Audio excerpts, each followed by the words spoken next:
This one.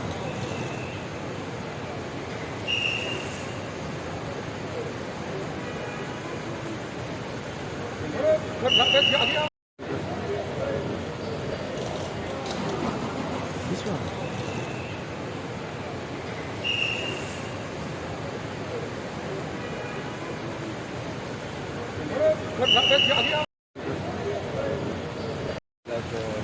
क्या plan है party का? अभी तो 2 दिन का ही है।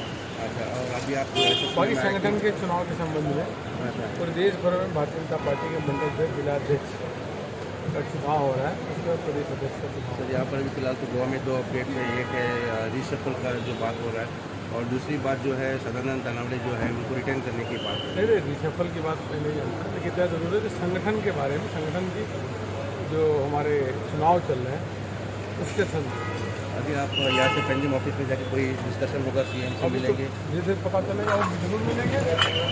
और हाँ